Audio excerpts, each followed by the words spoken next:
नमस्कार। विष्णु पुराण में एक रेवत नाम के राजा की कथा आती है।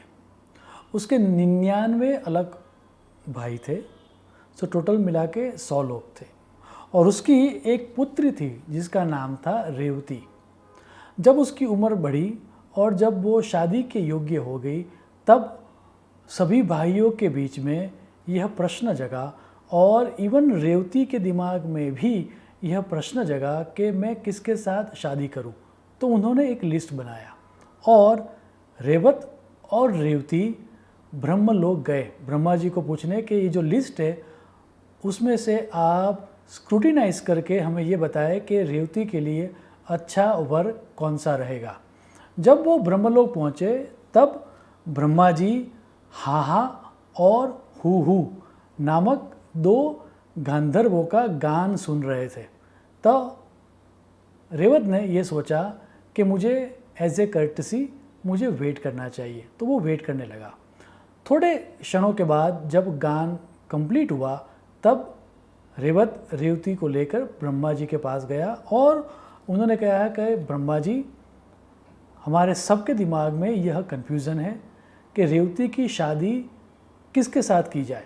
तो हम लोगों ने यह एक लिस्ट बनाया है, उस लिस्ट में से आप हमें ये मार्गदर्शन कीजिए हमारा कि मैं रेवती की शादी किसके साथ करूं। अब जैसे ही रेवत ने ये कहा ब्रह्मा जी को हंसी आ गई और ब्रह्मा जी ने ये कहा, क्या आपको पता नहीं है कि मानवीय समय ह्यूमन टाइम, देवताओं का समय और ब्रह्मलोक का समय अलग अलग होता है। जब तक आप कुछ क्षणों के लिए यहाँ पर बाहर रहकर गंधर्वों का गान सुन रहे थे तब तक तो पृथ्वी के ऊपर 4 युग बीत चुके हैं। और फिर विष्णु पुराण में यह श्लोक आता है, बहुनी ही तवात्रेतत गांधर्वम शृण्वतः चतुर्युगा यतीतानि। लेकिन अभी भी देर नहीं हुई है। अभी अगर आप निकलोगे तो वहाँ पर पृथ्वी के ऊपर द्वापर युग चल रहा होगा और वहाँ पर विष्णु का जो अवतार है श्री कृष्ण, उनके एक भ्राता है जिनका नाम है बलराम। उस बलराम के साथ आप रेवती की शादी कर पाओगे। तो रेवत और रेवती वापस पृथ्वी पर आते हैं, लेकिन जब वो पृथ्वी पर वापस आते हैं तब पृथ्वी पूरी की पूरी बदल चुकी होती है। जैसा वो छोड़ के गए थे वैसा नहीं थी। बहुत सारी नदियाँ लुप्त हो चुकी थी, बहुत सारे नए नगर निर्माण हो चुके थे। इतना ही नहीं, लोगों की हाइट भी कम हो चुकी थी। तो अब बलराम जी से मिलकर बलराम जी के साथ रेवती की शादी की जाती है। लेकिन जैसा कि हमको पता है कि द्वापर युग में सबकी हाइट बहुत कम हो चुकी थी और रेवती की हाइट तो बहुत थी। तो इवन भागवत पुराण में भी ऐसी बात आती है कि वहाँ पर फिर बलराम जी अपना हल लेते हैं और रेवती के शोल्डर के ऊपर लगा के उनको जोर से दबाते हैं और रेवती की हाइट उस जमाने के योग्य जो स्त्री हुआ करती थी वैसी कर देते हैं। ये देख के प्रसन्न होके फिर रेवत राजा हिमालय की ओर चल देते हैं। विष्णु पुराण का श्लोक देखें, दत्वा च कन्याम च नृपोजगाम हिमाचलम वे तपसे धृतात्मा। विष्णु पुराण की ये कथा काल के बारे में या समय के बारे में बहुत कुछ बता के जाती है। मनुष्यों का टाइम, देवताओं का टाइम और ब्रह्मा जी का टाइम ये अलग अलग होता है और उसी के आधार पर हमारे जो 4 युग है उनकी गिनती की जाती है। आज का ये वीडियो उसी के बारे में है। सर्वप्रथम तो ये जो काल है जिसको हम टाइम समझते हैं, उसके काल के बारे में समझना अति आवश्यक है। ये काल कितने तरह का होता है उसके लिए सूर्य सिद्धांत में यह श्लोक दिया गया है, लोकानाम अंतकृतः कालः कालोन्य कलनात्मकः स द्विधा स्थूल सूक्ष्मत्वात् मूर्तश्च अमृत उच्यते। अर्थात काल 2 तरह का होता है, एक तरह का काल संसार का नाश करता है, हम सबको मारने वाला, और दूसरे तरह का काल होता है कलनात्मक, दैट मीन्स मेजरेबल टाइम। ये जो अब मेजरेबल टाइम है वो भी आगे जाकर दो तरह का होता है, एक स्थूल काल और एक सूक्ष्म काल। स्थूल काल को मापा जा सकता है, मेज़र किया जा सकता है, और इसीलिए उसको मूर्त काल भी कहते हैं। जो सूक्ष्म काल है उसको मापा नहीं जा सकता, और इसीलिए उसको अमृत काल भी कहते हैं। ये जो मृत या मेजरेबल काल है उसी को हम टाइम कहते हैं, और इस टाइम का क्लासिफिकेशन हम पास्ट, प्रेजेंट और फ्यूचर करके करते हैं। अथर्ववेद का मंत्र है, काले ह भूतम भव्यम चेशितम हवि तिष्ठते। दैट मीन्स जो काल हम जिसके बारे में हम बात करते हैं वह काल ये काल है, मेजरेबल काल। दूसरा एक सूक्ष्म काल भी है, ये याद रहे। अब ये जो मेजरेबल काल है उसको जानने का जो साइंस है वह साइंस है ज्योतिष शास्त्र। वेदांग ज्योतिष का सूत्र देखें, ज्योतिषम काल विधान शास्त्रम। सो काल को जानने का जो शास्त्र है वह ज्योतिष शास्त्र है। इस ज्योतिष शास्त्र के 3 भाग हैं जिसको कहा जाता है सिद्धांत, संहिता और होरा। नारद संहिता का सूत्र देखें, सिद्धांत संहिता होरा रूपम स्कंधत्रयात्मकम। इन 3 भाग में सिद्धांत भाग को गणित भाग भी कहा जाता है, और उसमें दिन, वार, मास, वर्ष, 4 युगों की गिनती कैसे की जाती है वह स्पष्ट समझाया गया है। भास्कराचार्य जी ने अपने ग्रंथ सिद्धांत शिरोमणि के गणित अध्याय में यह श्लोक दिया है, त्रुट्यादि प्रलयांत काल कलना मान प्रभेद क्रमात्। अर्थात त्रुटि काल से लेकर प्रलय के अंत काल तक त्रुटि, लेखक, विनाड़ी, नाड़ी, अहोरात्र, मास, ऋतु, अयन, वर्ष, सत्ययुग, त्रेतायुग, द्वापर युग और कलयुग 4 युग, मनवंतर और ब्रह्मा जी का दिन की गणना, एवं मूर्त और अमृत 2 तरह का काल, 9 तरह का कालमान, that means different time zone of 9 times. और वो कौन कौन से हैं? ब्राह्म दैट मीन्स ब्रह्मा जी का, दिव्य मीन्स देवताओं का, प्रीत्य दैट मीन्स पितृओं का, प्राजापत्य, गुरु, सौर, सावन, चांद्र और नक्षत्र के भेद ज्योतिष के सिद्धांत भाग से देखे जाते हैं। दैट मीन्स समय की काल की जो गणना है वह ज्योतिष शास्त्र के द्वारा ही जानी जा सकती है, अन्य कोई माध्यम नहीं है। आज हम सिर्फ बात करने वाले हैं 4 युगों के बारे में।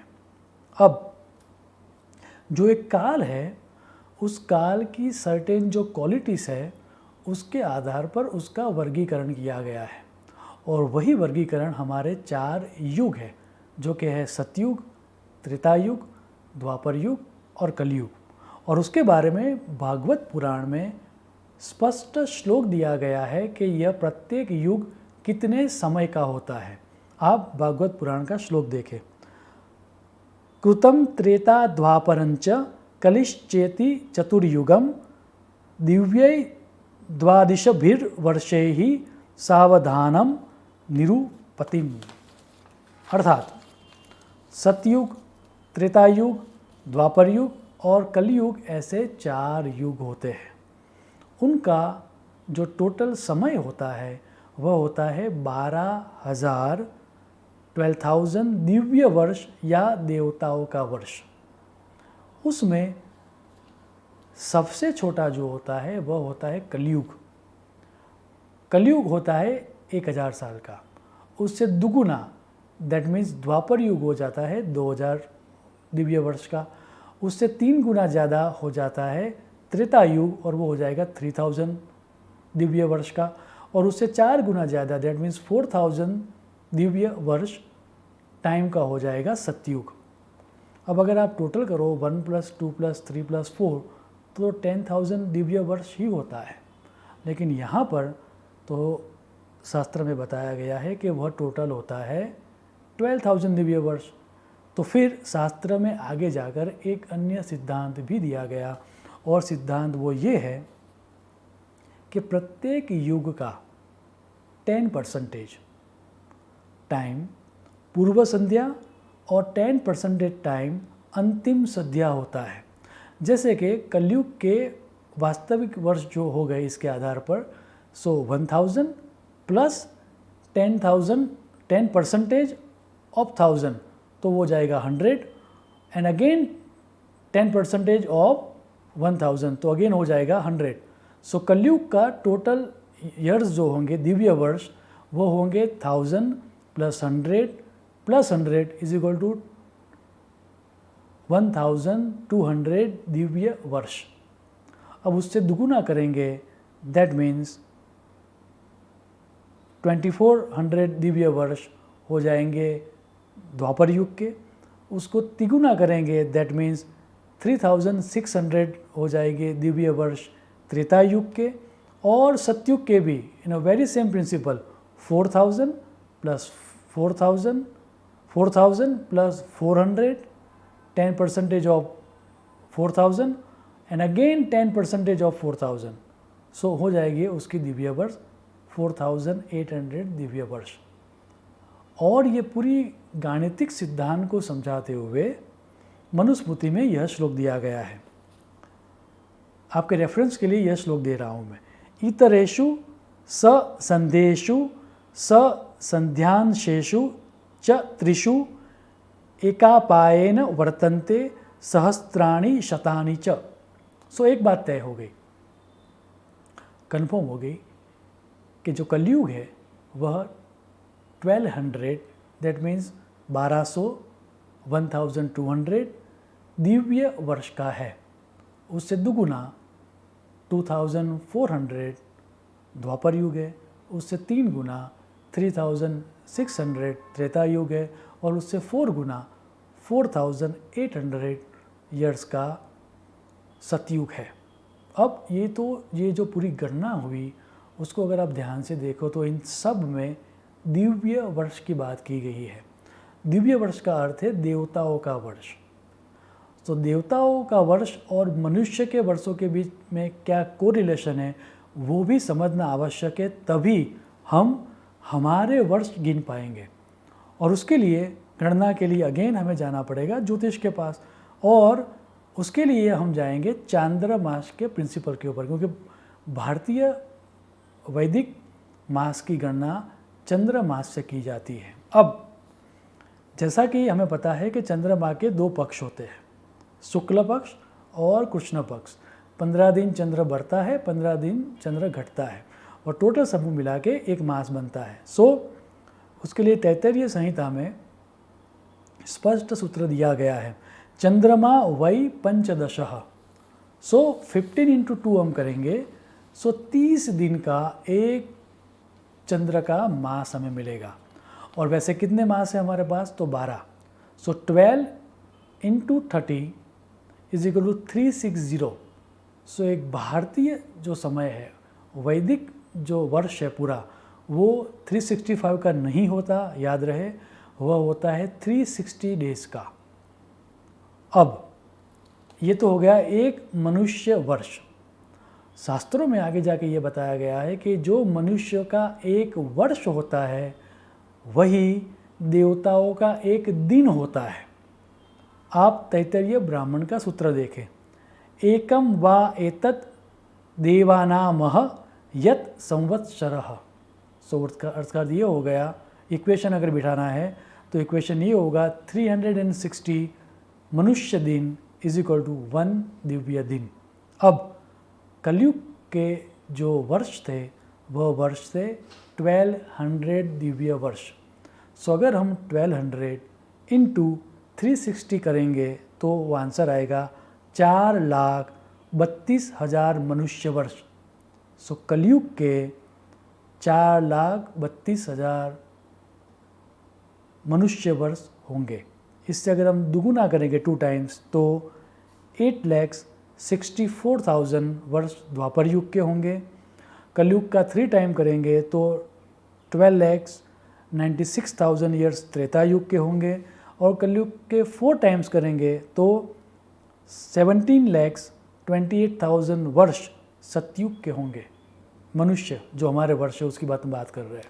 अब इन चारों युगों को अगर हम ऐड करें तो एक महायुग होता है और उसका जो नंबर है वो आएगा 43,20,000। अब जानकारों का ये कहना है कि ऐसे 1000 महायुग जब होते हैं तब प्रलय आता है और वो नंबर जो आता है वो नंबर है 4,32,00,00,000 मानव वर्ष। अब ये जो पूरी गाणितिक जो सिद्धांत था उसको अथर्ववेद में एक सिंपल सूत्र के द्वारा दर्शाया गया है। आप अथर्ववेद का सूत्र देखें, शतम ते अयुतम हायनान द्वे युगे त्रीणि चत्वारि कृण्णमः। श्लोक को अगर डिकोड करें तो 100 अयुत में 432 और जोड़ने से युग के काल का ज्ञान होता है। अब अयुत का अर्थ है 10,000 और उसमें अगर हम 100 मल्टीप्लाई करें तो वो नंबर आएगा 10 लाख और 10 लाख के आगे अगर हम 432 को जोड़ेंगे तो हमें नंबर मिलता है 4,32,00,00,000। सो अगर जैसे पहले गिनती की थी वैसे करें या अथर्ववेद का ये सूत्र देखें, दोनों सूत्र से ये पता चलता है कि हमारी सृष्टि का जो टाइम है प्रलय तक का वो टाइम है 4,32,00,00,000। इतना डिटेल में काम हमारे शास्त्रों में किया गया है। अब मज़ा ये है कि आज जब हम 2021 में इस वीडियो को बना रहे हैं तब कलयुग अपने प्रथम चरण में है और कैलकुलेशन के द्वारा ये स्पष्ट शास्त्रों में कहा गया है कि कलयुग को प्रारंभ हुए सिर्फ 5,121 वर्ष हुए हैं, 5,121 ईयर्स ही हुए हैं। जैसा कि हम देख चुके हैं कि कलयुग का जो टोटल टाइम है वह टाइम है 4,32,000 ईयर्स। सो अभी तो कलयुग बहुत चलने वाला है। जैसा ही हम ये समझते हैं, एक प्रश्न जो आजकल मुझे बार बार पूछा जाता है और जिसके कारण ये 4 युगों की समझ देने के लिए ये पूरा वीडियो बनाया गया, और वो प्रश्न ये है, क्या कल की अवतार हो चुका है? तो उसका जवाब है ना।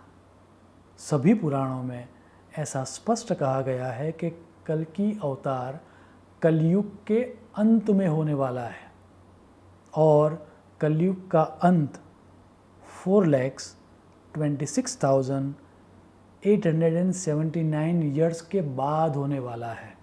सो एक बात तो तय हो गई कि अभी कल की अवतार होने की कोई संभावना नहीं है। सो ये प्रश्न का उत्तर इतनी समझ से मिल जाता है। अब अभी तक हमने जो भी बात की वो ऐसे काल के बारे में बात की जिसको हम मेज़र कर सकते हैं, मृत काल की, राइट। लेकिन एक ऐसा भी काल है जिसको ऑब्जेक्टिफाई नहीं किया जाता, जो सब्जेक्टिव टाइम है। प्रत्येक व्यक्ति का अलग अलग टाइम है और उस सब्जेक्टिव टाइम के लिए ऐतरेय ब्राह्मण में एक अद्भुत श्लोक दिया गया है जिसके आधार पर यह समझ में आता है कि वह व्यक्ति कौन से युग में जी रहा है। आप ये श्लोक देखें, कलिहि शयानों भवति संजीनहास्तु द्वापरः उत्तिष्ठन त्रेता भवति कृतं संपद्यते चरन्। अर्थात जब कोई व्यक्ति अज्ञान में जीता है और इनएक्टिव होके जीता है तब वो कलयुग में जीता है। जब कोई व्यक्ति कॉन्शियस होता है, जगता है, अपने आसपास की चीज़ों को देखता है, एनालिस करता है, तब वह द्वापर युग में जीता है। जब कोई व्यक्ति उठ जाता है, चीज़ों को ज़्यादा समझता है और उस तरह से रिएक्ट करता है, कॉन्शियसली डिसीजंस लेता है, सत्य को समझने के लिए प्रवृत्त होता है, तब वह व्यक्ति त्रेता युग में होता है। और जब कोई व्यक्ति चलने लगता है सत्य के मार्ग के ऊपर, जो उसको चाहिए वह चीज़ प्राप्त करने के लिए वह प्रवृत्त हो जाता है, तब वह व्यक्ति सतयुग में होता है। This is the time to ask ourselves, हम सब कौन से युग में जी रहे हैं। शुभम भवतु। प्रणाम।